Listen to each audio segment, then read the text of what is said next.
Just doing that. You guys got your mics.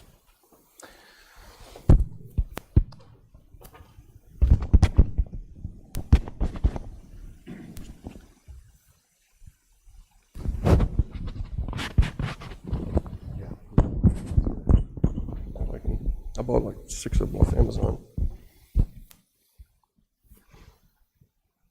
But they'll start sliding down. Oh yeah, those things are terrible. My wife put a box of those in the truck.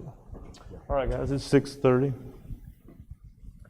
I'd like to call our January 19th, 2021 meeting of council to order.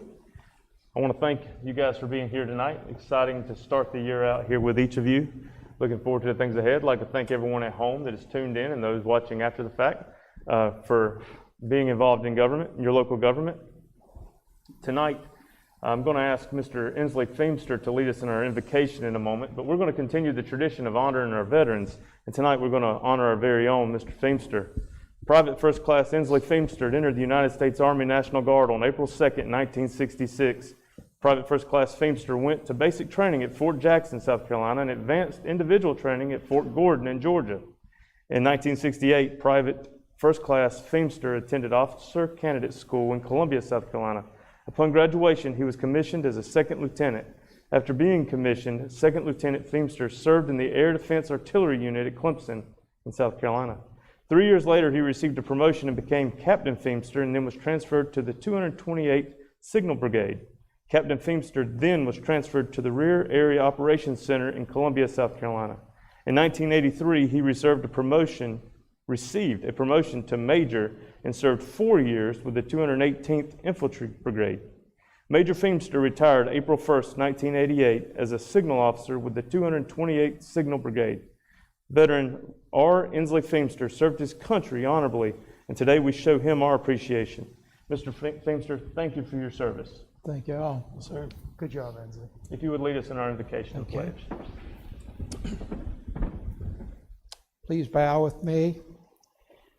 Loving Heavenly Father, we stand before you at this time, asking for your blessing and help as we are gathering together.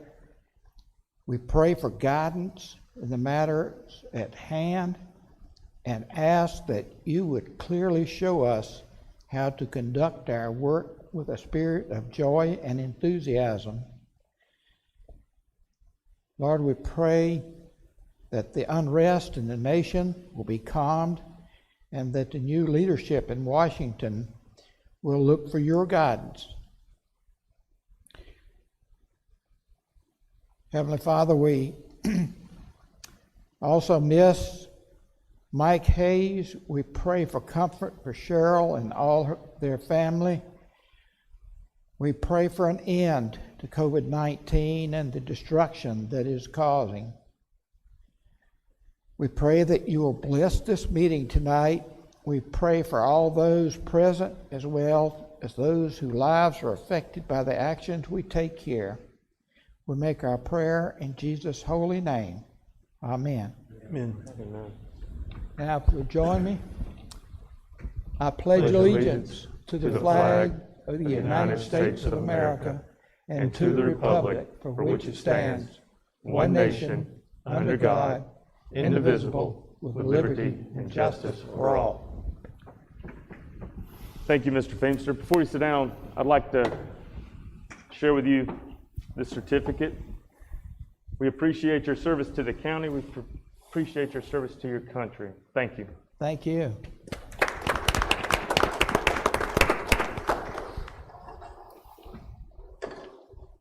At this time, we'll now hold our public forum.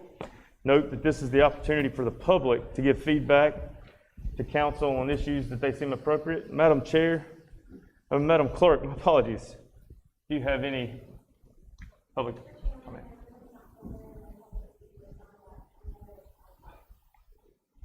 All right, and would you just share with us for future meetings, in case it is needed, what is the process for a public forum during this time of virtual meetings?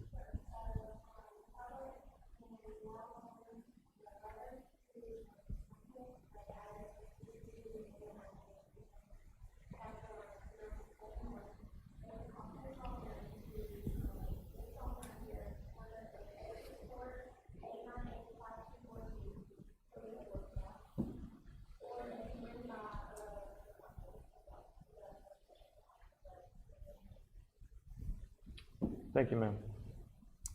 All right, I'll ask for a motion that we approve our minutes from the December 7th, 2020 regular council meeting, December 14th, 2020 special called meeting at Alliance Pickens, December 14th, 2020 special called meeting, January 4th, 2021 organizational meeting. Do I have a motion? So moved. Second. Motion by Councilman Feimster, second by Vice Chairman Costner. Any discussion on those meetings? I was not at a special meeting in the 14th, so I'll abstain from the vote. Okay. Not a problem. Okay. Any other discussion on the minutes? All right, all those in favor, if you would, signify by raising your hand. So that's 4 and 2 abstaining. All right, Mr. Roper, at this time, we're going to have our administrator's report. Mr. Chairman, members of council, I appreciate this opportunity to report back to you on a couple of things. Clerk's handing me the iPad because she's tired of trying to figure out my sign language as to what I'm talking about. But do want to update you on a few things, and to begin with, just to update you on the most recent COVID numbers. Tried to do this recently so that you're up to speed on those. As of today, there are 2,220 active cases of COVID-19 in Pickens County. That's folks that have tested positive within the last 14 days, is the way DHEC calculates that figure. There's been a total of 186 deaths in Pickens County due to COVID-19, 186 families, communities, churches, groups, friends that have felt this in a very, very real sense, including our own. And I'll talk about that again in a moment. Total of 13,541 cases of COVID-19 have been reported in Pickens County since we had our first case back on March the 20th of 2020. For South Carolina, there's been almost 62,000 cases that are active in the last 14 days. The total number is up almost to 400,000 cases, and the number of deaths is 6,259 South Carolinians. You can see there on the graph, and gentlemen, I'll be honest, that trend line is not great. Many of you deal with trend lines in your private lives and in your business lives. That trend line is not great, and excuse me if I'm going to hope for some good news. Over the last 3 days, we've watched the numbers drop just a little bit, and we hope that's the beginning of the trend. I'm very hopeful that would be. Some stats that will shock you a little bit. 1 in 10 Pickens County residents has had COVID-19 since this pandemic began. 1 in 10. 1 in 58 residents in Pickens County are actively experiencing COVID-19 right now. And 1 out of every 683 residents in Pickens County has died due to COVID-19. Sobering numbers. And it certainly recommends to all of us that we continue to practice the best advice we've been given up to now on how to deal with this, and hope that the end is coming to us soon. This is just some more, showing you some more trend lines. You'll see those trend lines from the DHEC website. One thing we did here in anticipation of tax deadline. Tax deadline was last Friday the 15th at 5 o'clock. And with history being any indicator, that is a very heavily trafficked day in the county. The county buildings are full. In the past, we've had times when the county air conditioning has suffered trying to keep up with the number of people in the building when you have that heavily of a trafficked day.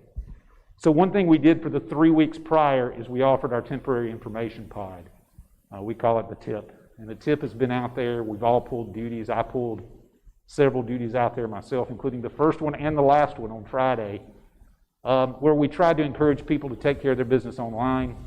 We tried to encourage them to mail their applications in, their requests in, and then we also took tax payments through that window if they had their bill and a check with them. We processed well over 3,000 cars through that over that 3-week period, a lot of people that we kept out. I'm proud of the TIP because this cost us nothing. Well, it cost us a coat of paint. That's actually the old guard shack from the stockade, and you'll see how it lifts up with forklifts. So if it's still out there right now, and I didn't notice, it was supposed to leave at the end of business today, but regardless, we're not using it now because the tax deadline's passed. We can let people back in without having to go through this extra inconvenience. But I will tell you from my own duties there that 90% of the people that came through were very appreciative of the option. They would say things like, "You mean I can just give it to you and I don't even have to get out of my car?" And I said, "Exactly. We just want to give you more options on how to pay your taxes." So we think that was very successful. We're going to save the tip. We're looking at some small upgrades we can make inside the tip to make it have more creature comforts. But we're just going to take it and put it in storage, and if we need to use it for anything else, we're going to have it available. So I was really proud of the way staff came up with that idea to repurpose that existing building so that we could provide more services to the county at minimal expense. As I said, we estimate 3,000 cars came through. We continue to encourage citizens to use online resources, conduct business whenever possible, because our county numbers remain so high. Another bit of news, and you'll notice the mess I made behind me, and I pardon me if this seems a little, I don't know, disrespectful to the room, but I thought it was a good visual for you all to see. You'll remember last year during your goal setting for the year, you established having a well thought out marketing plan as part of one of your goals for the year, a comprehensive tourism plan. And you invested no small amount of money in that plan. A marketing plan, and we can show you where this has been done in the past. We found an old marketing plan from years ago where we don't think they really ever implemented any of the recommendations. So it's only good as the follow through, right? I mean, you can do study after study, but if you don't follow through, you're not going to accomplish anything. You've probably seen with things like email signatures and social media presence and letterheads, things like that, where we've implemented parts of our marketing plan. But one tangible way that I wanted to demonstrate to you is by the recommendations that were made in the plan. The first two recommendations. The second one was that we look at our signage. And so while Mile Creek Park has been closed this year for refurbishing, using existing budgeted funds, we got rid of the 11 different styles of signs. You see examples here. We're very proud of the beauty of Mile Creek Park, and we're also very disappointed that through the years, this is what our signage there has been. So now that we had the marketing study in place, we've been busy. You'll see this is an example of one of these signs went away, and a new branded, color-coordinated, specific font sign went in its place. That's there at the docks. The same information is being conveyed, but just in a little friendlier way than the red, the yellow, the arrows, the nose.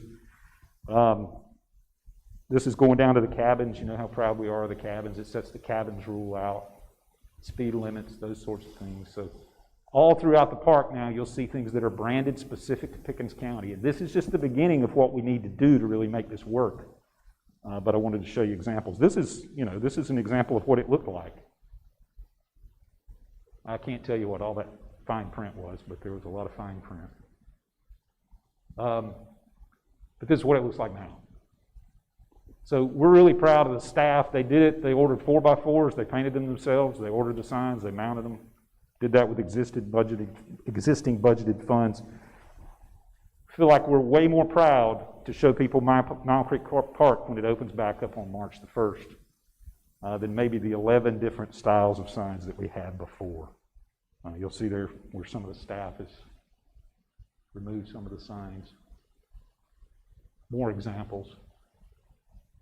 We really can't improve on the stop sign. That's DOT says what that has to look like.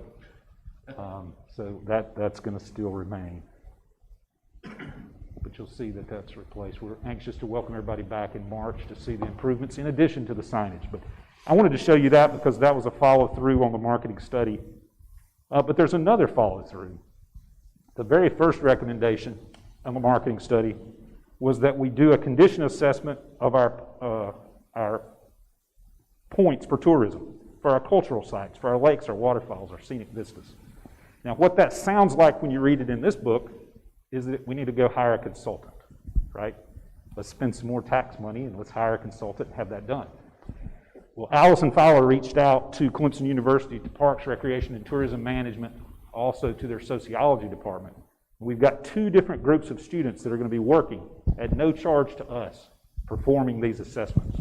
They're going to do it this spring semester. It's going to be their class projects.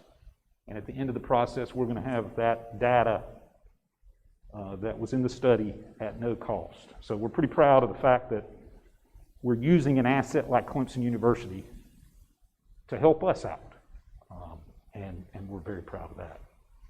You'll see here, PRT staff has engaged Clemson University, specifically the GIS course professor, the community tourism development professor, and the sociology department chair to assist in the creation of and don't ask me to really give specifics on this, but a geospatial focused rubric that will locate and assess existing recreation and tourism resources in Pickens County. They'll design the rubrics, it'll be easily accessible, and it'll be made available to us at the end of the process. So we hope that's going to really give us some tools as we move forward. Again, thank you for allowing me to display the signs. That was very... Do you know what a geospatial basic rubric is? I'm going to take a stab at it. It's going to be a way of scoring our facilities for tourism, for recreation, that takes into account where they're located. That's about the best I can do in terms of geospatial.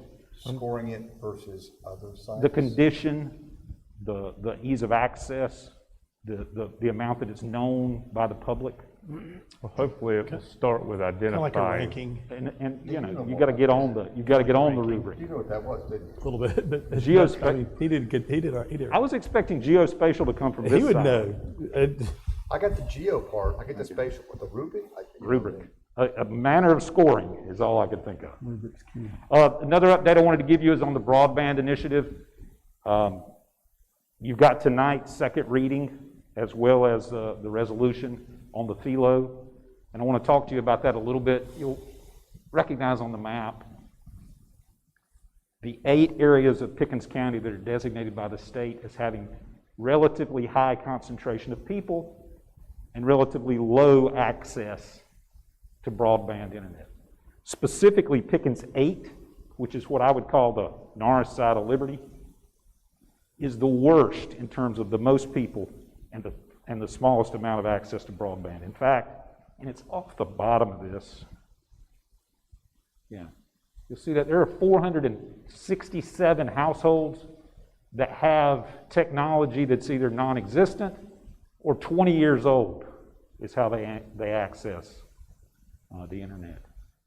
That's 467 folks that are not going to be able to do distance learning in a meaningful way. They're not going to be able to do Zoom calls from home. They're not going to be able to download any kind of significant size documents because they're dealing with old-fashioned dial-up technology.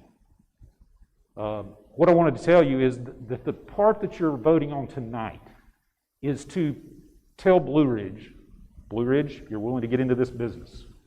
We're willing to incentivize you to get into this business, hopefully quickly, by giving you FILO treatment, taxing you at 6% instead of 10%. That's what you're voting on tonight. The second part of this will be coming up on your third reading. You're going to have another resolution that's intended to induce Blue Ridge to build out in a way that otherwise wouldn't make economic sense.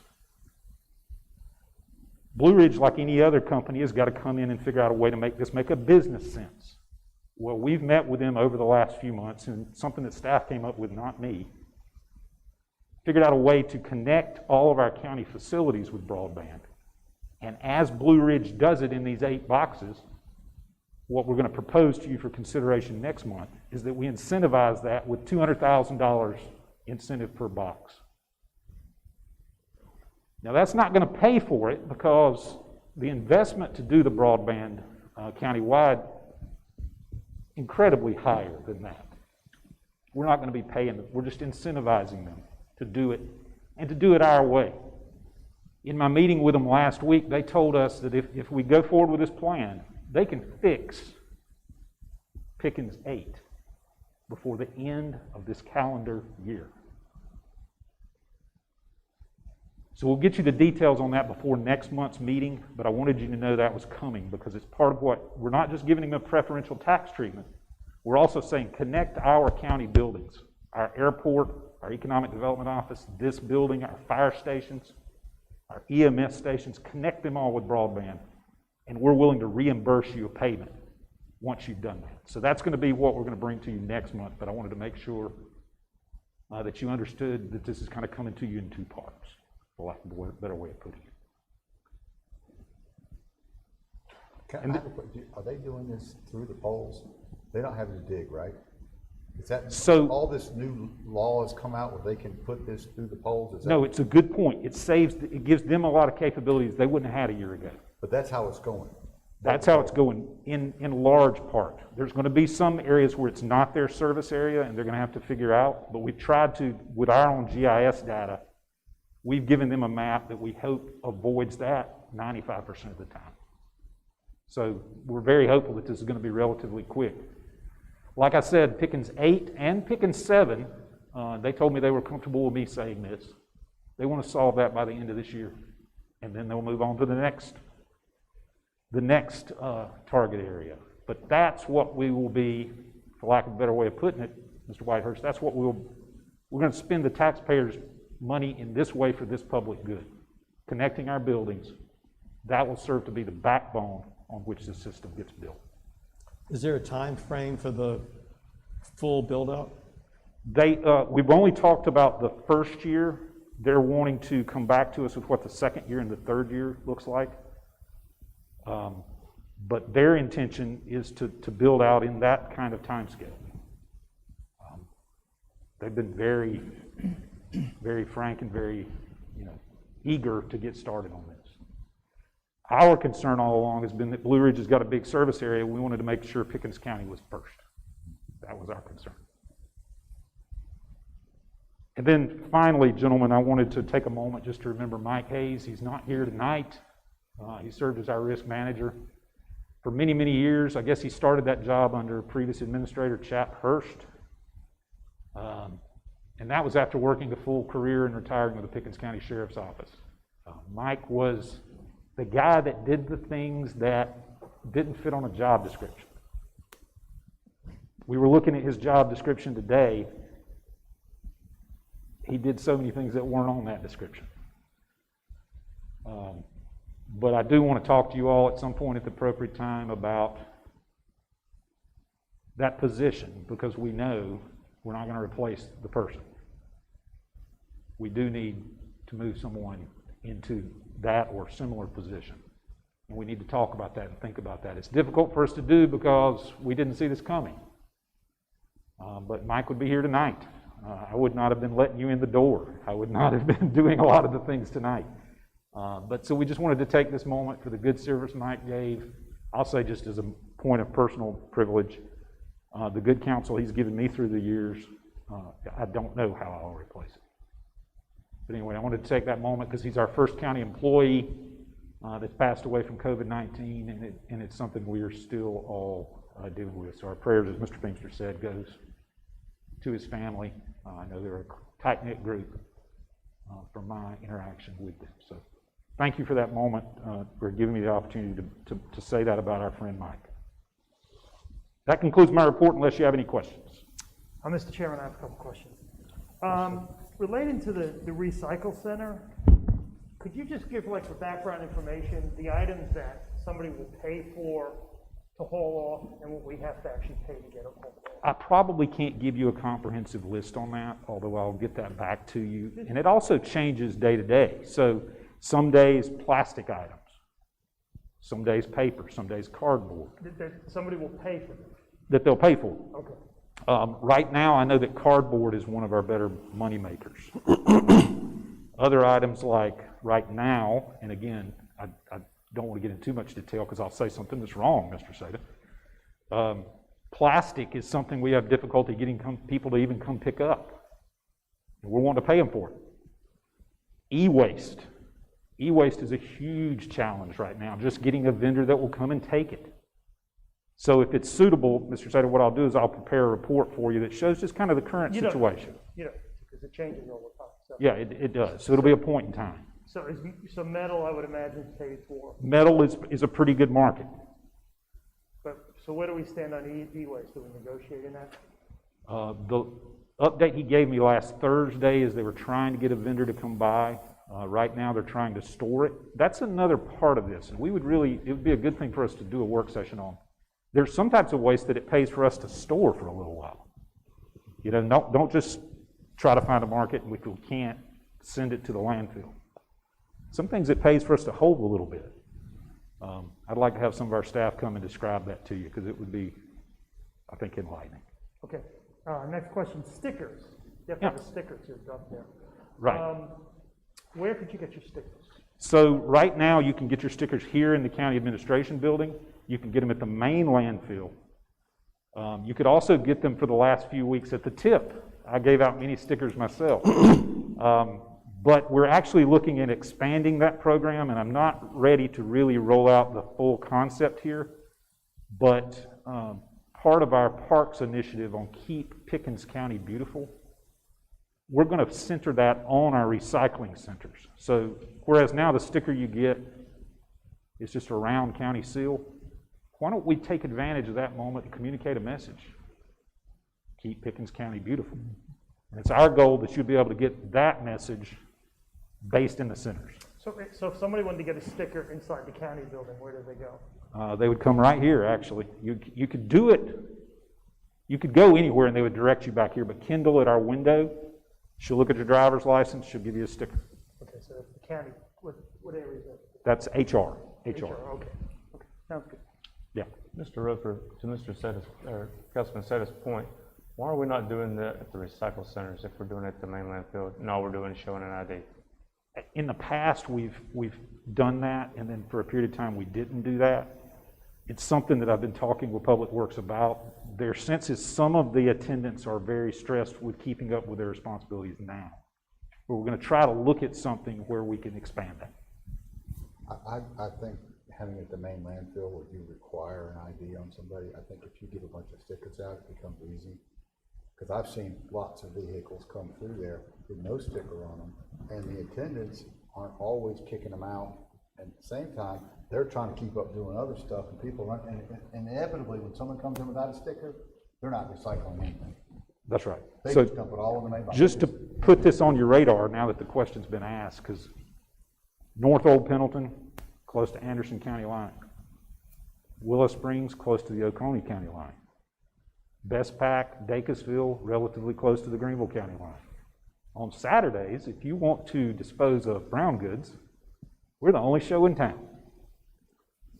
That's a huge concern. 40%, and this will go back, Mr. Seta, to your question, 40% of the pulls that we make for roll-off trailers are brown goods from our satellite recycling centers. We spend a great deal of manpower, equipment, hauling brown goods from our remote centers to the main landfill, where it can then be transferred. And that's something the public's come to expect. That's fine, but we need to figure out ways, and we're open to any ideas you might have, to make sure that we're not subsidizing Greenville County commercial dumping, Anderson County commercial dumping, or Oconee County commercial dumping. One question, could we not, on the brown goods, if somebody brought in a nice couch and they're leaving town, could we not have a shed someplace that you could put those things up? And of course, you'd have to date them because one piece might look ugly as sin and never get taken away. But Mr. Feimster, you'll remember that many years ago we did that at the main landfill. And this predates me, but I can tell you just based on the word as it was passed down to me, it started to become a problem where there were fights breaking out over people wanting the stuff that was in the leave it and take it, and it became a problem for the attendants to police it. We had it at all the recycling centers. Oh, okay. And there'd be stuff piled around there and people rummaging through it and going, and it becomes another burden and liability for the county. Yeah.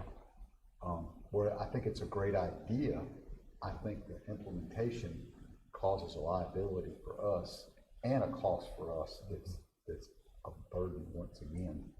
I know that prior to my time, they decided that the benefit, which is real, was outweighed by the negative aspects of it. Any other questions for Mr. Roper? Thank you, gentlemen.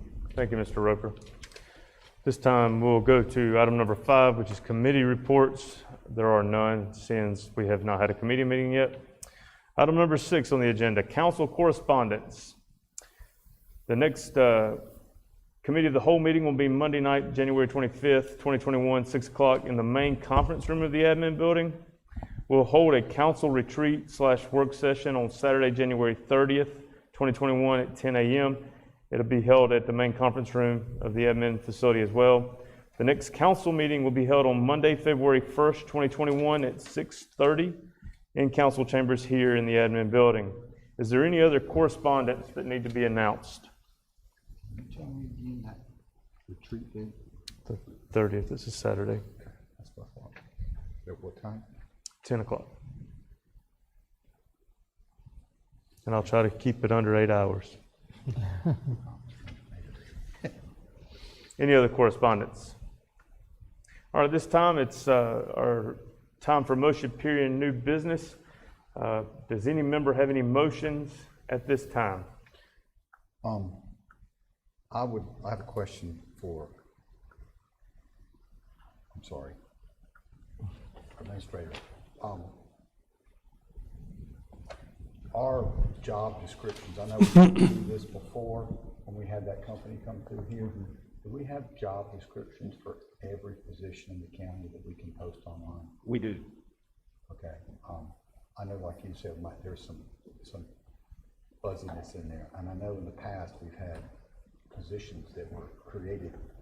I should say the requirements were created for the person, not the position. Right.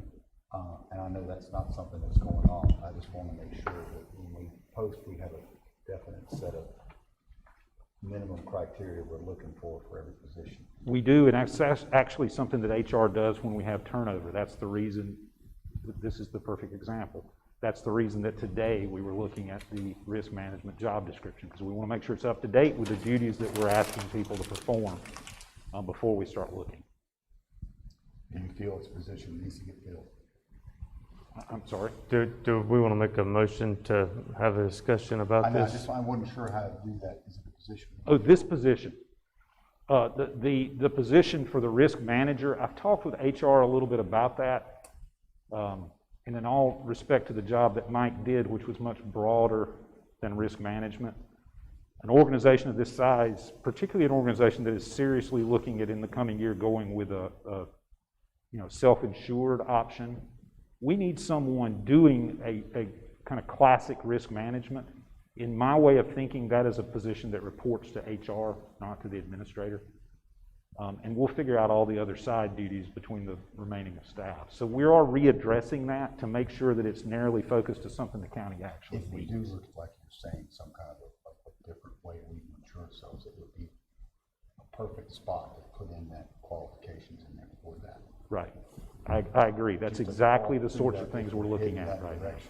I don't want to create a new spot if we have to, if we can reallocate. Mr. Chairman, I know that's out of do we need to make a motion to put it on the consent agenda to talk about, or is it something that? Well, technically, I guess it's new business to a degree because we are talking about a new position, et cetera, et cetera. Is there any action you want from any of that other than Mr. Roper keeping us in the loop? Well, I could ask if you want to do 5 minutes at the retreat on it, I could bring copies and we can talk more about that. That's a good idea. Let's go. That'll work. I just want to bring it to attention. Thank you. Appreciate that. Any other motions or new business at this time? All right, hearing none, we'll move to item number 8 on the agenda. Consideration for Resolution 21-01, recognizing January 2021 as National Blood Donor Month. I ask for a motion and a second considering Resolution 21-01, recognizing January 2021 as National Blood Donor Month. Do I have a motion? So moved. Motion by Councilman Feimster. You should second. I'll second it. All right. Any discussion on the resolution? All right, I'll read the resolution at this time. Probably should have done that first. A resolution recognizing January 2021 as National Blood Donor Month. Whereas annually the month of January is recognized as National Blood Donor Month, occurring during the winter when blood donations typically are canceled due to inclement weather or illness of the donors, and emphasizing the need for year-round donations. And whereas the winter is, in particular, the COVID-19 pandemic has created both a great need for donations and a great challenge for receiving donations. And whereas in the U.S., someone needs blood every 2 seconds, and one donation can potentially save 3 lives.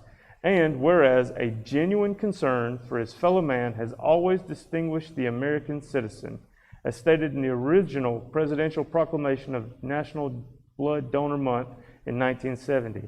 And a genuine concern for our neighbors remains a distinguishing characteristic of Pickens County citizens.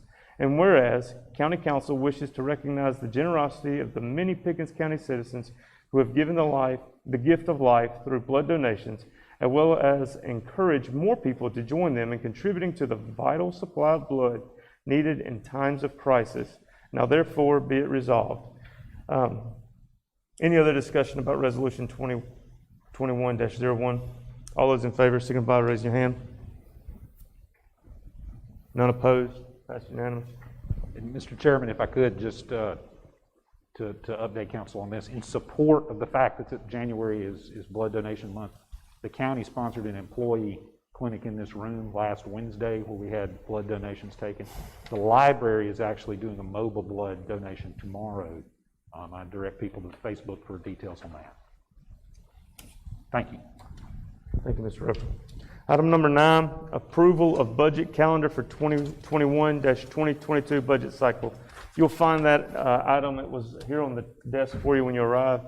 This is a finance calendar of events. It kind of lays out the expectation of our finance department, our multiple team members throughout the county, administration, council themselves, and kind of just lays out the expectation of the events and how things should plug away.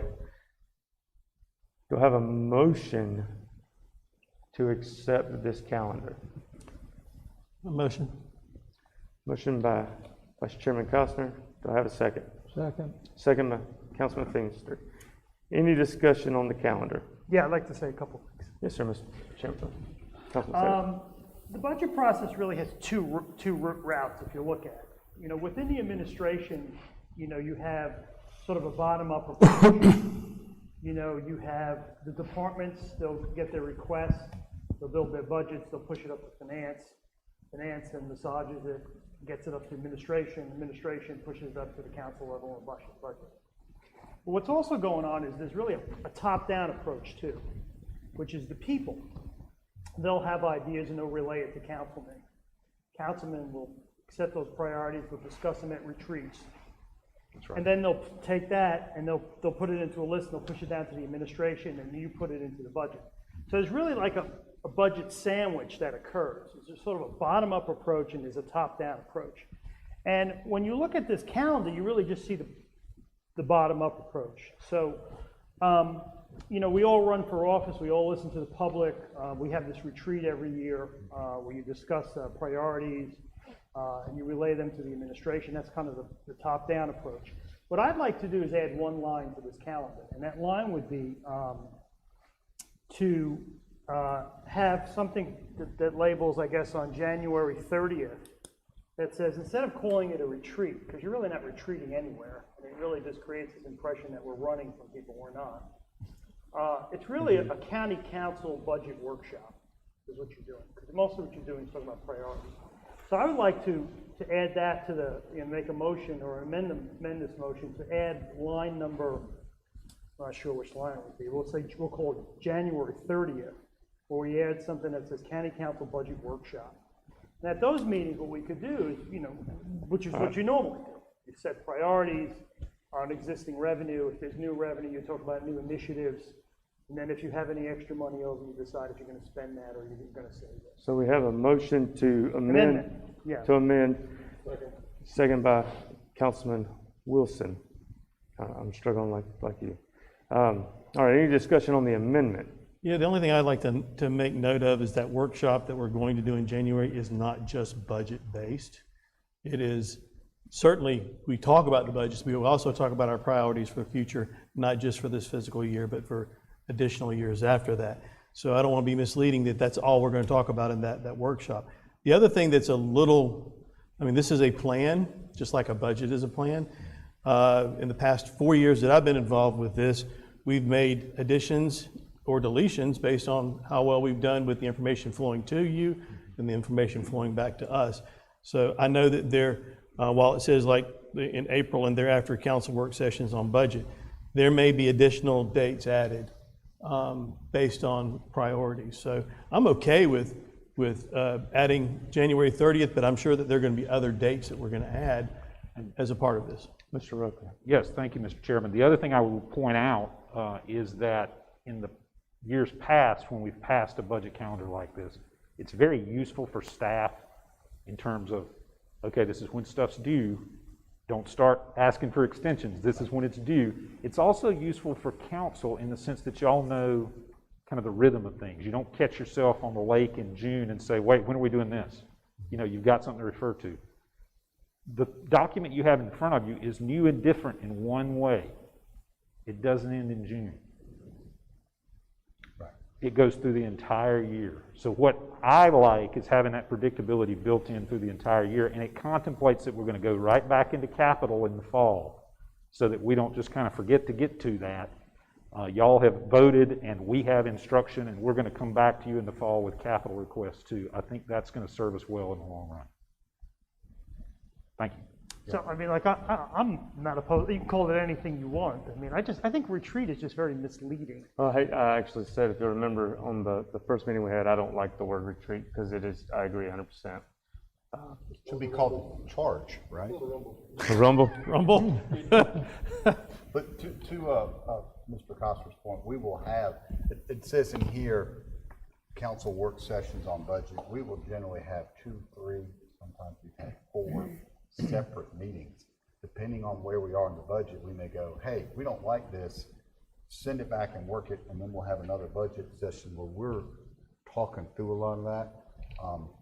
So there is a lot more flexibility to this schedule. So when are you actually relaying your priorities to the administration? Well, that's actually what we'll do on the 30th. I mean, that's where it all okay, starts. so that's my whole so. point. I just think that should be captured in this calendar somewhere. That's all. Yeah, and I agree. I think that whether it be called budget workshop or whatever, I think you're absolutely right.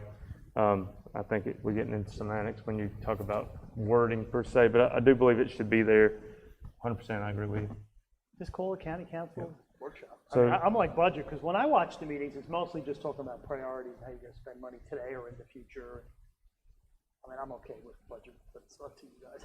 Call what you want. Any more discussion on the amendment? Are all those in favor of the amendment, signify by raising your hand. All right. So back to the original motion on the finance calendar, which now includes the amendment of adding the January 30th date, county council budget workshop. Any discussion on it?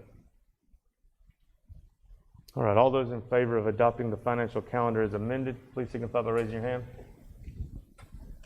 All right, and it passes unanimous. Item number 10, consideration of recreation fund request for District 4. Vice Chairman Costner, I'm going to turn this one over to you. Thank you. We had actually had the information that we needed on this, but it fell within that, I don't know what you call that time that we, when we first came on board 4 years ago, we put in place kind of a safeguard where you couldn't start spending all the money. My area has been a little slow to get information in.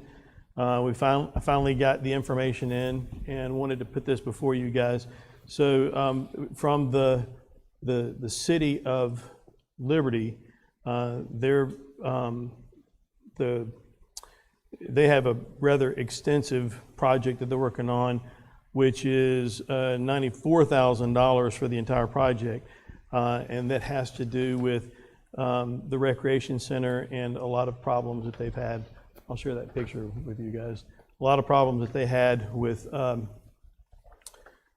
stormwater and the runoff, and so they need to try to get that fixed, and that does have to do with the recreation building there.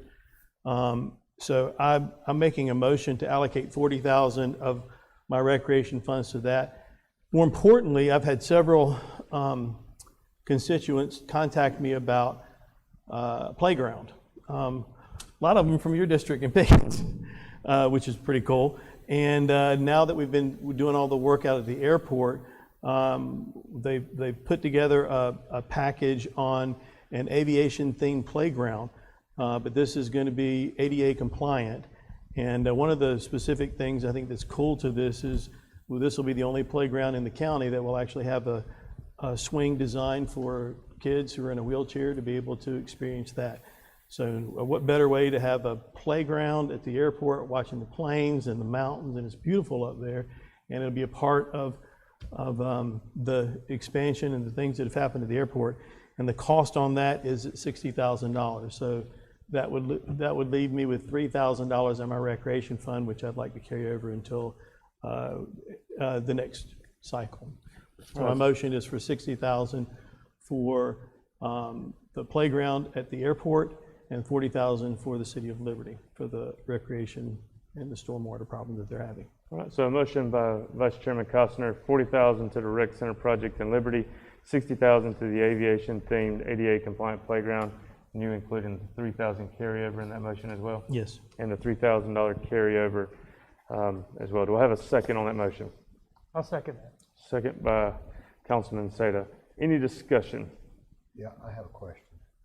Yes, sir. Did this go to the Recreation Committee? So it went through the Recreation Committee, and they did not recommend, this did not go to the Recreation Committee. Help me out with this, because we've been bantering out and back with the city.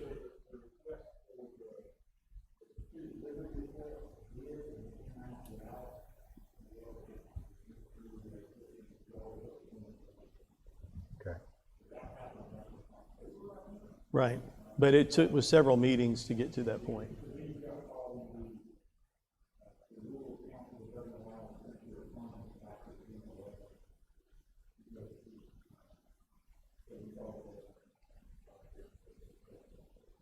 Right. The other with the playground is something that I've talked about for a very long time. This has been something that several families have contacted me about, and then when we got through the expansion, this last expansion with the airport, it just seemed perfect to be able to take those funds and. I understand, but we set a policy up with this council. Right. They need to go through the recreation then vets out the projects, and what has happened with Liberty, several times they've said no because Liberty has not done a good job getting pricing. They had, and you. That's the city, you're correct. And so there's been a lot, and part of the whole reason this was set up was to buffer against this very type of thing. And so I'm kind of not bashing Liberty, but it's kind of like they're trying to sidestep the Recreation Committee and go to you directly Actually, and say, yeah, let's get the money. Actually, I probably am making a mistake. Well, I don't know if it's a mistake, but I'm sort of sidestepping on the airport thing because I feel like that's a benefit to the entire county. And because I'm getting calls from people outside of my district for a playground that's ADA compliant. That's one thing that should go through this recreation committee. Is it fully functional now? I mean, that was the other problem that I had. I couldn't get them to meet. I just don't like handing money, unfortunately, not picking on any particular city, but you know what I'm talking about. Yeah, I agree. Where money hasn't been necessarily spent properly. And that's the point of having the whole recreation committee, was to vet this stuff out so they could come to us in an orderly manner. I agree. And they had a way to do it, and they had deadlines to do it, and everyone played by the same rules. And I don't want to set a precedent where Liberty says we can sidestep around that and get some people to call you up on the phone and then get council to give us some money. That's just For point of reference, the Liberty project did go through the committee. And that is obviously a.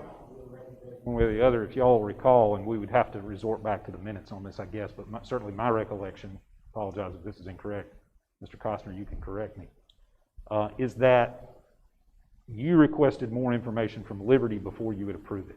Yes. So it went through the process, but you weren't satisfied. Liberty has come and met with you a couple of times and provided additional information. Actually, So I itemized it out. don't That was- think Liberty's trying to sidestep. Oh, we haven't seen any information. no, Exhibit A. Exhibit A. They don't have, do they have, is this in the Yeah, it's in front of me, but they don't have it. Was it given to the Recreation Committee as well to review? So not, actually, what they originally gave the Recreation Committee was, we need $40,000. And I said, it doesn't work that way. Right. So they went back through and they itemized everything out.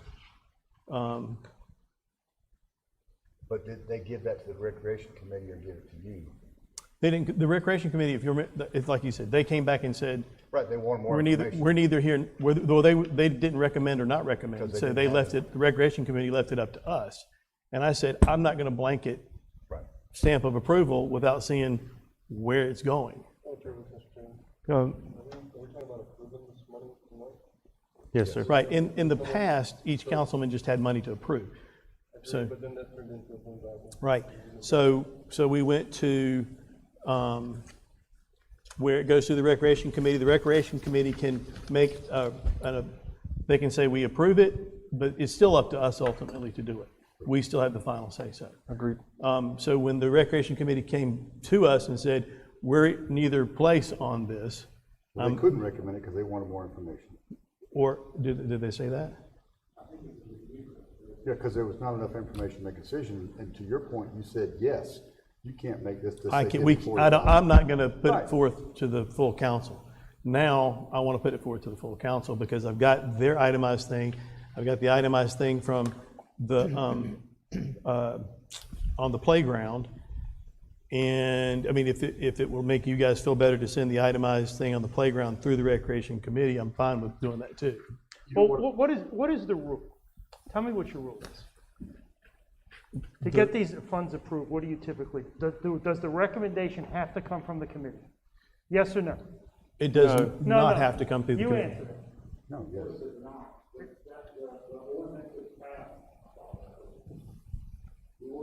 Passed 2017, I believe, requires that people make application to the Recreation Committee, much like they would do that with ATAX. They make a recommendation to that committee, but ultimately it's this council that has the power. They need to consider that recommendation like they would from staff or from anyone. Mr. Sater, the main thing that we Hold on, took. let me finish. Okay. So the process is, the committee may recommend it, or the councilman may make his own recommendation. Is that what you're saying? Mr. Sada, I Listen, believe, I'm just letting them answer. No. It's- I believe, Is it? Mr. Sada, I believe that the language actually allows for certain discretionary emergency, because I remember we built an emergency, and we've utilized that a time or two, where you can't get the committee, or the committee doesn't get together. They're actually, per their rules, they only get together one time of year kind of thing. So there are stipulations that allow off-cycle, I guess is the best way to say it, expenditures to occur, and this would be considered one of those. Mr. Chairman, if I may, the biggest point on this is that a councilman can't go, Mr. Roper, I need you to spend $50,000 and send it to so-and-so. I don't have the power to do that, even though the District 4 has set aside X amount of dollars every year, just as each district has that. We just don't have the power to do that by ourselves. Full council needs to know what's going on and approve or disapprove. So I'm trying to understand what the rule is. The applications go to the committee. The committee either approves them and recommends them to the council, or they don't, and a councilman that can then bring it directly. Correct. In other words, we get both the yeses and the nos or the neutrals, and then we can decide. They're just saying, no, we don't want to, we're not recommending this at this time, or we don't have an opinion yet, or So we on do these, recommend they didn't recommend these, and you're just saying, I want it to get passed. Is that allowed under the rule? it. Under the current ordinance that we have, that I understand it, that is allowed. I'm not. But I'm okay with, So, What I so would- Mr. you're trying to protect Hope. the integrity of. Yeah, can I have, Wilson.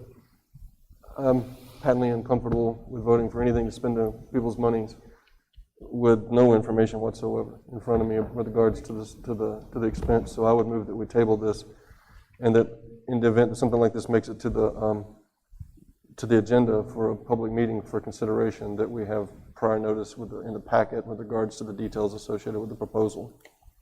That's my motion. That's, I think what we're saying is that being able to look at the details on it. But I think, to my point, is that I think that the playground ought to go through the proper channel. It's not an emergency situation. It's not what Okay, something all was right. bumped Let me get back to his motion real quick. You said table it. Would you like to commit it, or would you like to hold it until we have more information? We table it until either A, it can be added back to the agenda with a full package of information for us, or that it goes back through that. Right now, I'm just saying, let's table it until the information can be presented to us. Okay, do I have a second on Councilman Wilson's motion to table until further information is provided? Yes, Councilman Whitehurst, second. but I'd like to amend it. Too. Okay, Let's vote on that one first. Okay, and then discuss. vote. Amend your table. Okay. Because what I'd like to do is this has been through committee. The Parking work lot. for this area here has been through committee, okay? We just got more information. The playground has not been through committee, and I would like it to go through the recreation committee in a normal channel. Not because I'm against it, because I don't want the precedent where people think that they can wait till an off-size cycle and try to push something through. We have a committee for a reason, and they've done an excellent job vetting out projects, making sure that there's enough bidders, making sure the projects make sense, making sure that they do what they're supposed to do. And they found some that didn't. And they would come to us, and what they give to us, Alex, is a whole list of, we recommend this is why. We don't recommend this is why. This we recommend because this is why, for every application put to them. I think the process needs to be held intact for the playground. But I would agree with tabling the other till next time, and let's get all the full documentation and look at it. No, Matt, I guess I should stay seated when Mr. stay Roper. out of it. Yes, but you're meeting again the 1st of February, so. Okay, so I have So I will second his amendment. Okay. Because I agree. I mean, my whole purpose in waiting on this was to try to stay within the guidelines and what we tried to set forth, which was to take away the perception of councilmen using, this rec fund area for favors, and trying to be above board about it. I will say that I probably, it was premature. I mean, I was just excited about, since we had everything going on at the airport, I hate the speed of government, so I was trying to move that forward as quickly as I could. But I'm completely confident that I've seen the plans for the playground.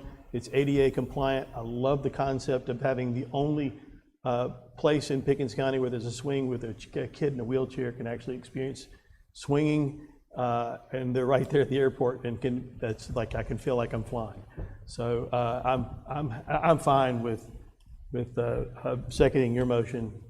all right, so the motion on the table, I have a motion by Councilman Whitehurst, second by Vice Chairman Costner, to pass the Liberty project through, but table the playground until further information is gathered. Any discussion on the amendment? So the cornerstone of what I proposed was that we don't have any information with regards to the costing, the elements associated with spending the monies that would make me feel comfortable voting for it at this point. Not that I wouldn't support it, but I mean, I got my open hands here, and that's the only information I got. I would much rather be able to support something that I can convey to a constituent a reasoning for versus somebody brought it up and I just went and voted for it. Both. So I think what I was saying is that we table one till the next meeting when we have information. The other one is sent back to the recreation, to be sent back to the city to submit to the recreation committee and property. It actually won't come from the It's city. not from the city. Well, whoever's whoever's doing the project. It'd be submit Vice that to the Chairman recreation. Costner. Okay, that's a perfect summarization, and I accept that. I could support that. All right, so any discussion on Councilman Whitehurst's amendment? All right, all those in favor of tabling the playground but passing the Liberty project, parking lot project through? We're not passing. No, We're gonna table everything, He so- changed his, We're gonna table he changed his amendment. No, we're tabling the parking lot project till the next meeting. We'll have the data submitted between now and then. The playground goes through the recreation committee as normal. And the only reason we're doing the parking lot is because it's already been to the recreation committee, asked for more information, Now, they did bypass the Recreation Committee, but we got the information, so we can now disseminate that Again, I out. feel like I don't want to throw them completely under the bus. It was difficult for me to get the Recreation Committee to meet in those last few months of the year. So it just became a time issue, especially with everything that's been going on. But ultimately, it was submitted to the Recreation Committee, give us $40,000. Correct. And then I met with them with the, And the Recreation Committee has very specific requirements Right. that they know they have to fill out. Right. Madam Clerk, what is the motion that is on the table that we're voting on first? I'm D.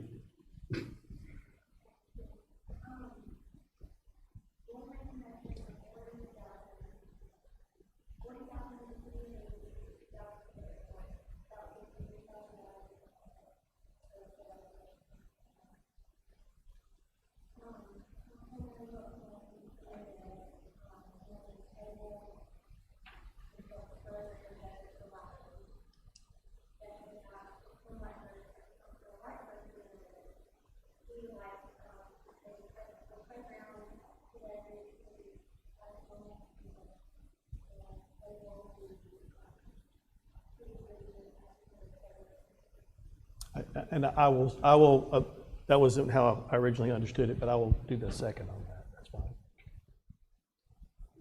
All right. All in favor of Councilman Whitehurst's amendment, please signify by raising your hand. All right, that's unanimous. That kills everything else, I think. No, we said to vote for my We have to motion. vote for the motion as amended. Yeah, that's Which is the table. Did we vote on the table? Yes. Yes. Yes. So the Councilman Wilson's motion to table as amended by Councilman Whitehurst's motion. Any more discussion on it? All those in favor, please signify by raising your hand. And that motion carries. Thank you, gentlemen. Thank y'all. If I may say, will you please get all of the information to full council? And will you ask when can the Recreation Committee meet? Because the speed of government, again, is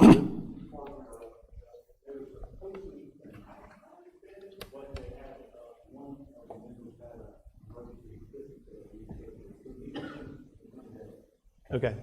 Are they meeting virtually? Are they able to meet virtually? I know their bylaws and rules are different, but surely there's some kind of clause in there.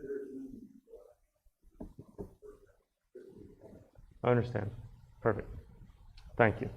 All right, item number 11, consideration, nope, board and commission. I don't want to go back there. Board and commissions, chair appointments. On ACOG, there are 2 seats. Asking Mr. Inslee Feimster to continue to serve and Mr. Costner to continue to serve. Economic Development Alliance, there are 2 seats. I'm going to continue to serve there, and I've asked Mr. Feimster to continue to serve there. For GPATS, there's 2 seats. I've asked Councilman Wilson to serve there. And Councilman Seda, I gave you bad information. I originally had said ACOG to you. GPATS is the area, it's all about the roads, to be honest with you. Okay, I'll do that. Councilman Seda and Councilman Wilson there. And unless Councilman Whitehurst wants WorkLink and would like to serve there, If you need me to, I will. I'm going to ask Councilman Whitehurst to serve on WorkLink. Thank you, gentlemen, for your willingness. All right, item number 12, first reading in title only of an ordinance to provide the lease of the Pickens County Performing Arts Center to JWPR Holdings LLC, a South Carolina limited liability corporation, so as to provide for the continued operation of the said facility and for matters related thereto. Mr. Roper, I'm going to have to ask you to step up for this one. This item is just first reading in title only. Obviously, there's a couple more readings coming. The details of the lease will be forthcoming. But to talk to you a little bit about process, and I'm going to use this as a moment, if y'all would allow it, to demonstrate what Mr. Seda said moments ago. Last year, when you set your goals for the year, one of your goals was to have conservative budget principles. So as we thought about that and how it applied to different things with the county, one of the things in our Parks Department was recognizing that without a huge investment in people and money, We weren't set up as a conservative budget government to run an entertainment venue. So we worried about that because we knew that the taxpayers had invested a significant amount of money in that facility. We wanted to make sure that we were maximizing it, and we were concerned that the folks that we had on staff would not be able to do that. And so we discussed over the summer the concept of putting it out for a request for proposals. Particularly, the big conversations happened at the annual convention. I think we had some conversations there at the annual county convention in August about would this be a good avenue to go. And then sometime after that, and I actually have that data with me, in August I emailed all of you with our thought process about that we wanted to put it out for bid. So we did that. We received several inquiries, but ultimately we only had one entity that met the request for proposals. They gave us a proposal. It's the folks that have been doing a lot of the volunteer work out there anyway, quite frankly. They're the folks that have been doing a lot of the work. And they had a pretty good plan in place. What I did is I said, well, this is all subject to county council wanting to go this route. And so I told them, guys, we will come up with a temporary understanding that y'all can start. You can start working there at the facility, which is really just a continuation of what they were already doing in the fall. These were a lot of the folks that were already involved. These are the guys with the South Carolina Entertainment Hall of Fame that you've seen from time to time that are proposing to do this. So Mr. Hendricks worked out an agreement with them that's temporary, and then the more formal lease would be something y'all would consider. The concept that we have that we'll give you to you in the formal language probably at second reading is that for the first year they operate it, we spend what we would normally spend, which right now is for maintenance of the grounds and cleaning. Then the second year, whatever net profit they receive, we get 10% to try to start recouping some of our costs. And then in the third year, that goes up to 20%. And then we revisit whether this is the way to move forward. So it's just a concept that we have right now. We would like for you to start the procedure of considering it. Again, the devil's going to be in the details. We'll provide those to you in writing once those details are worked out. All right, do we have a motion that we accept this first reading and title only of this ordinance? Yeah, So moved by Councilman Whitehurst. Do I have a second? Second. Second by Vice Chairman Costner. Any discussion? yes. Councilman Whitehurst. Is this a new company that's they pulled themselves together as an LLC? You said they're currently doing stuff out there now? Yeah, the principals of this LLC have been kind of the backbone of the volunteer force down there for some time. One of them served on the PAC board committee for a couple of years now. They're the guys that have demonstrated to us over the last couple of years that they actually know what they're doing to operate the facility. So I don't have any concerns there. These guys know what they're doing. So have they been able to keep it leased out and filled? They've been limited in what they could do. Okay, so they had to come through us for everything. That made it a little difficult for them. But they have produced several shows down there. I think Vice Chairman Carson could probably give you more details about some of those shows that they've produced because it's in his district. Because I drive by it every day. Right, you drive by it every day. And call you about the sign. They're the guys, they have much more expertise, I can tell you this, than our staff does. Well, I guess my point is that are they going to be successful at doing this? You know, we've had this with other venues that we have dealt with, groups that come up here and say, oh, we're going to do it our thing. Y'all know what I'm talking about. And we get a profit and loss statement written by a kindergartner and not really putting out what's to be done or not. And my point is are these really, we've got a building that we've got a lot of cost into. Right. It's a very nice building. It is. You know, and if a company's coming in, we want to lease that building to do stuff. Telling them then we may have to work out details, but 10% of the profit, that's not the way you know, if they're supposed to be professional, they need to be able to produce. And we're saying, here's what it costs. It costs, you know, $10,000 a month or $5,000 a month or what have you, like any other business would be. And I guess I have some questions as to their ability based on the fact this hasn't, I mean, has it been stuff every So month? I'll tell you what I know, what I've seen. They've been relatively successful with the few shows that they've been able to do there.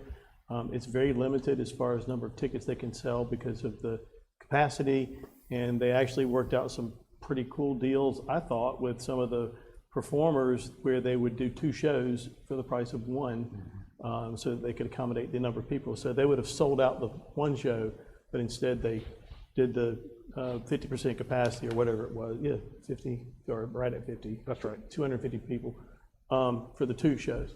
So they've been doing pretty decent with that. And my whole thing with this is, I think there's going to be another discussion when we get into the budgeting process on this. You know, so if you look at what the cost of maintenance and cleaning is now, what would that be for a year? I think we're talking about $5,000 or $6,000. Right. So here we have a pristine facility. It's a one-of-a-kind facility. It's in my district, so of course I'm going to brag about it. But it's a huge opportunity. And to your point, we've got to make sure we've got, like what we did with Clemson Paul Partners, we know what we're getting with the work that they're going to do. I believe they'll be able to provide that based on where we get to with this. My contingency on it is going to be, okay, we started this out with 3 basic entities, 4 if you count Mile Creek, where we put money into the Hagen Mill, we put money into the museum, we put money into the PAC, and 1, 2, 3, 4. What did I miss? Mile Creek. Mile Creek. We went into Mile Creek. Are we being consistent with that? If we're spending $134,000 on Hagen Mill, you know, we're not getting back 10% on that. We're getting 0% back on that.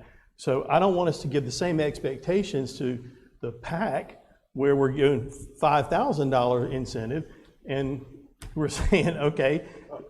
So that's in the budgeting process. As far as I'm concerned with the South Carolina Music and Entertainment Hall of Fame, been pretty successful, and they do a lot more ventures than this.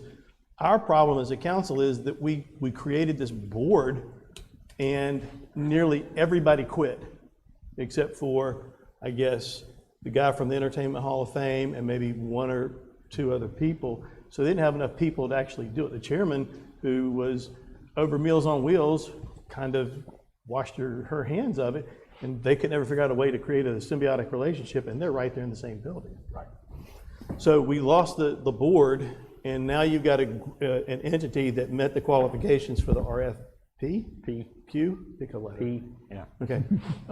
And they were the only ones who did, so I'm kind of cool with them starting this thing out, but I do think this is something that we need to talk about as we go through 2nd and 3rd reading, if it matches what the intent is for full council. And I think that's right. What I would say is, for purposes of just introducing this into the process, 1st reading and title only, it's going to be perfectly expected by you all that we're going to sit down and talk with these guys specifically as a part of 2nd reading or committee meetings or whatever y'all see to be the appropriate way forward. They were the only responsive ones we had, and they have a track record in the building. So I was very excited about having them willing to do it, because I know they bring a skill set we don't otherwise have in our conservative government staffing levels. That's the thought process. I'll add this, of the things that I've seen that they've got coming out, it's a good variety. It's not just one thing. So I think we were frustrated in the past where it became a dance recital place. We changed it to the Performing Arts Center so that it wouldn't sound like there was going to be a wrestling match there with the Liberty Civic Center.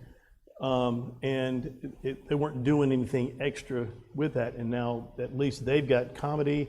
They've got, God, my goodness, I forget his name. He's got the banjo that's in the Smithsonian. He's a big blues guy. There's a blues show coming up. It's a comedy blues show. I know there's something else that I just a contemporary Christian group is going to come. So I know they've got something planned. Mac Brown. Yeah, Mac Brown. Thank you. Yeah, I got this. Yeah. Mr. Hendricks. Yes, Councilman Whitehurst, I wrote a memorandum of understanding with this group, several of the issues you brought up, I specifically addressed it, and one of them was a schedule of that they will meet on a yearly basis and come up with a schedule for the growth of the Performing Arts Center.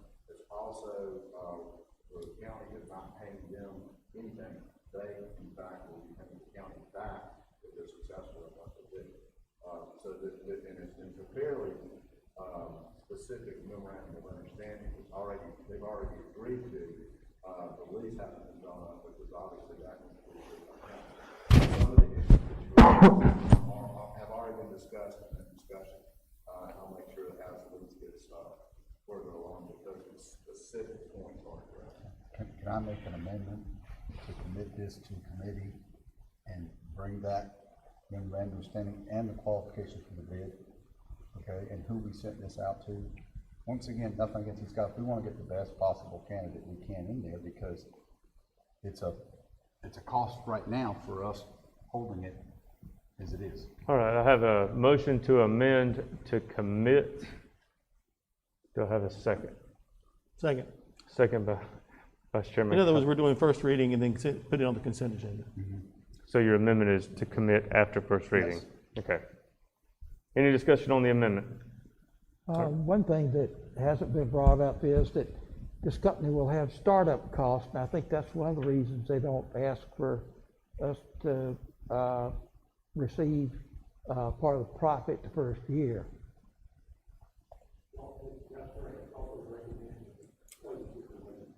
Right. And in addition to that, all of the equipment that the county had there has been removed. So the equipment as far as sound, computers, telephone systems, is now their own equipment. They're bringing their own equipment. What happened to that equipment, Mr. Roper? A lot of that equipment wasn't equipment they even wanted. I don't want to get into Coke versus Pepsi here, but to us, everything is an IBM, whatever. To the artistic folks, they want an Apple. They want that stuff. So the sound system is completely. A lot of that is still there. Allison met with them and said, okay, what about this part? IT wants to pull this computer back because it's a county computer. What about this component? Should this be considered part of something the foundation purchased? Because some of this stuff was purchased with foundation money, not with county money. So they've done that work of dividing that stuff. And what's been communicated to me from the proposed tenant is that they're satisfied with that division. So one of the biggest, Mr. Chairman, if you want. I actually want to ask for clarification purposes. We still physically have everything that is ours out of that building? Oh, yes, sir, absolutely. Okay, I want to make sure I don't care who goes in that building, but we don't want to get rid of anything. We don't want to be making major until we know what we're going to do. I think that's important. Mr. Chairman, if I may, one of the things that I get a lot of phone calls about is no one being at the PAC. In other words, they want to come by and at least ask what's going on, what are the plans, and to my understanding, at least this would give us an opportunity. There would be somebody there to answer those questions. That's another position that we don't have, to somebody to man the front office. Okay. All right, so the motion is to commit after first reading. That's the motion for the amendment. Any more discussion on the amendment? All those in favor of the amendment, please signify by raising your hand. That's unanimous. Now back to the original first reading and title only. Any more discussion? All right, all those in favor of the ordinance as amendment, please signify by raising your hand. All right, that's unanimous. Thank you, gentlemen. Item number 13 on the agenda, second reading and title only of an ordinance number 595, authorizing the execution and delivery of a fee in lieu of tax and incentive agreement by and between Pickens County, South Carolina, and Blue Ridge Electrical Co-op, Inc., acting for itself, one or more subsidiaries, affiliates, successors, assigns, lessors, or other project sponsors, pursuant to which the county shall continue to accept certain negotiated payments in lieu of ad valorem taxes with respect to certain facilities in the county and other matters related thereto. Do I have a motion? Motion. Do I have a second? Second by Councilman Feimster. All right, discussion.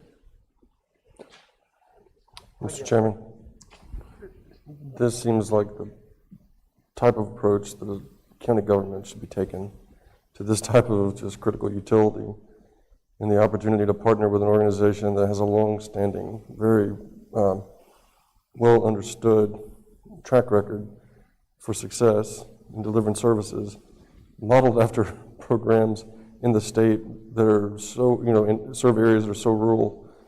Presbyterians handle snakes. It just seems like the most ideal sort of approach here from a government-private partnership.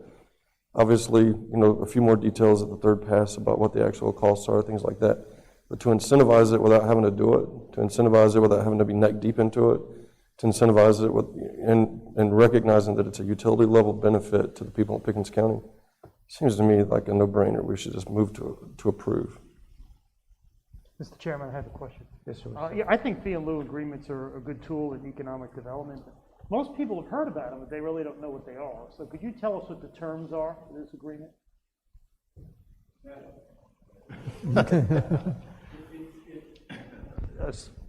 What I want to do is give you an overview that is a layman's overview, because I don't need to be giving you legal advice.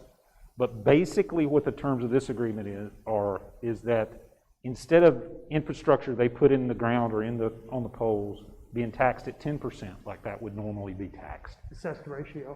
it's taxed down at a 6%, and that ratio is actually that 6% is set at current value. So what that basically lets them do is know what their taxes are going to be. It's set at the current millage. They know what they're going to be. It's going to be kind of more of like a fixed cost. It gives them predictability. They have to, as a part of this agreement, invest $10 million during the investment period, and I don't recall the investment period, but it's going to be a matter of single-digit years that they have to invest the money.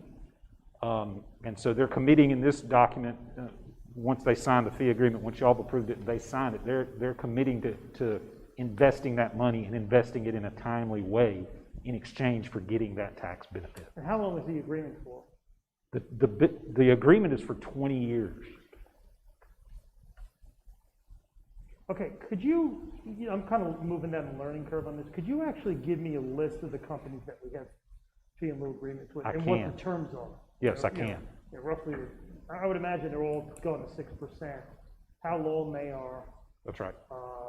how much money they've agreed to invest, that kind of stuff. Yeah, that list exists. I'll get that to you. Yeah, just, like I said, I know what the law says, but I would just like for each company, what we agreed to. Sure.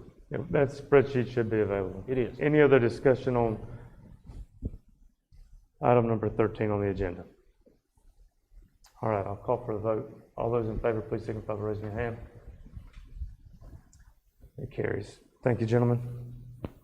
Item number 14, consideration of resolution 2021-02, identifying a project to satisfy the requirement of the Title 12, Chapter 44 of the South Carolina Code so as to allow investment expenditures incurred by Blue Ridge Electric Cooperative, Inc., acting for itself, one or more subsidiaries, affiliates, successors, assignees, lessors, or other project sponsors to qualify as expenditures eligible for a fee in lieu of ad valorem taxes arrangement with Pickens County, South Carolina, and other matters related thereto. Do I have a motion to accept this resolution? So moved. Motion by Councilman Fincher, second. Second by Councilman Whitehurst. Any discussion? No discussion? Call for the vote on the resolution. All those in favor, please signify by raising your hand. And it carries unanimous. Again, thank you, gentlemen. On the consent agenda tonight, I do have two items, the shred truck options and the administrator's contract.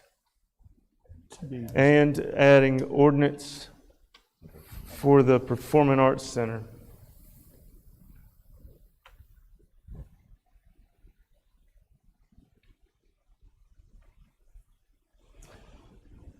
All right, can I get a motion to accept these three items as stated?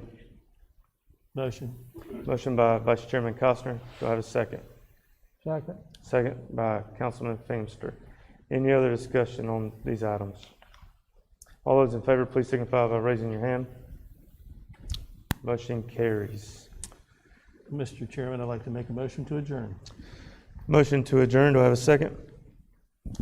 Second. Second by Councilman Feenstra. All those in favor, please signify by raising your hand. And we stand adjourned. Thank you, gentlemen. Thank you. Thank you, sir. That got fun. That's about as crazy as you ever got. An amended table, an amended table.